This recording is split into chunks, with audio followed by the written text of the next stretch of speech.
Sorry. Assalamualaikum warahmatullahi wabarakatuh. Good morning, everyone. We are from Group 5.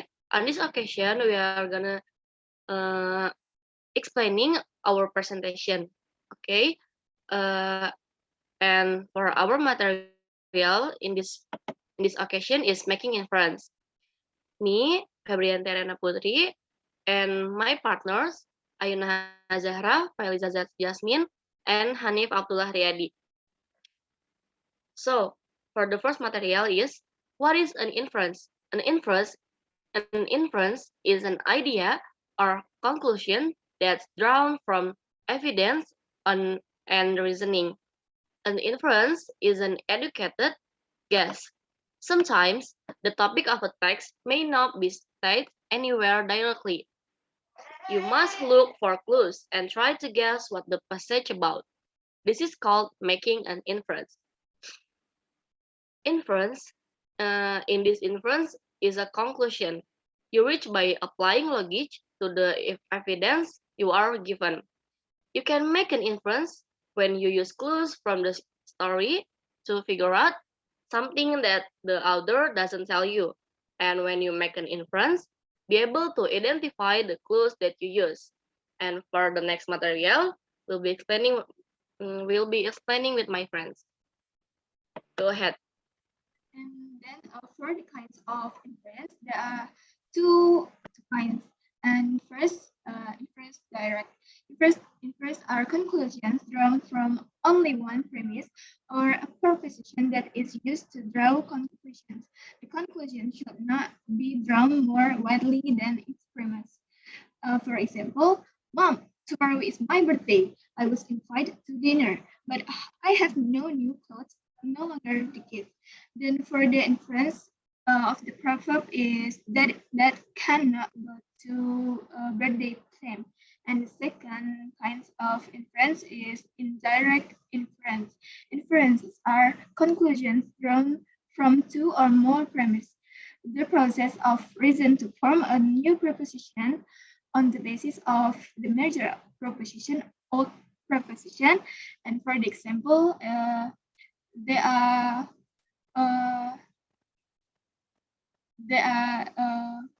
I looked into the room and he said the ceiling is very high. And for the inference is the room has a ceiling. Next.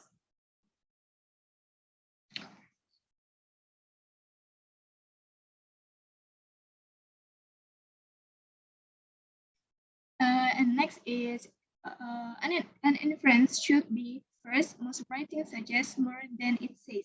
And the second, by making inferences, you get more from the story. The third, conclusions may be missing from the things you read, so you have to draw your own. And for the last is based on logical conclusion of an analysis of objects, sensations, events, facts, and ideas that seems likely in light of what is known. We can reach factual, that is verifiable inferences from factual information. And for the next material will be sent by Ayunah.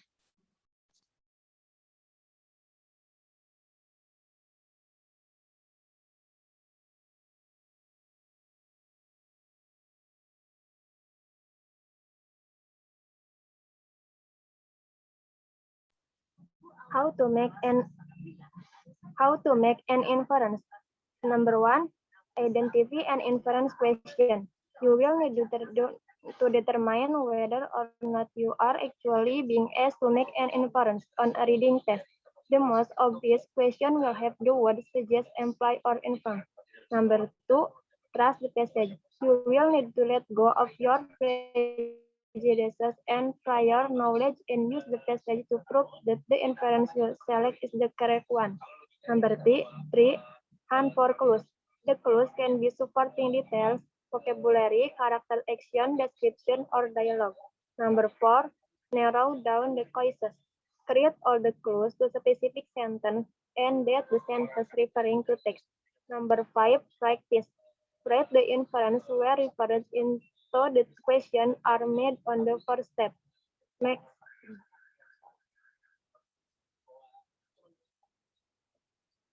Next, purpose. Purpose. The first one, draw meaning from text through explicit details and implicit clues. Connect prior knowledge and experiences to text in order to make good guesses about what is happening, may have happened or will happen in the future.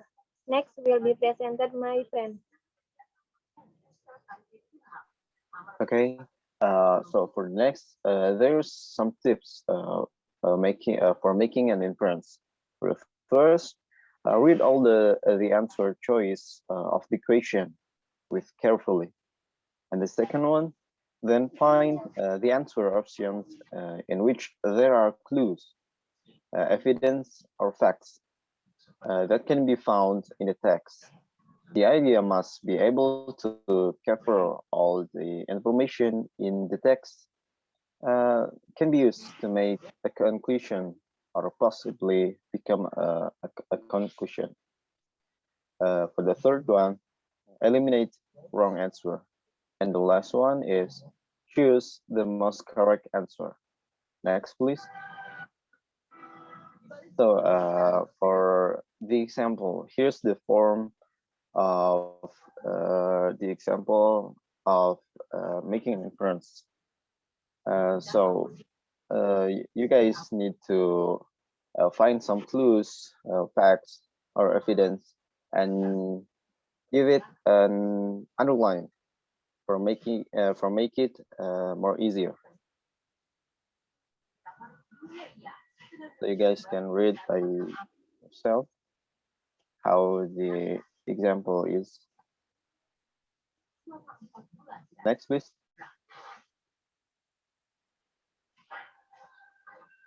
Okay. Thanks for the attention, guys. Sorry if we have a mistake on it. Assalamualaikum warahmatullahi wabarakatuh. Waalaikumsalam.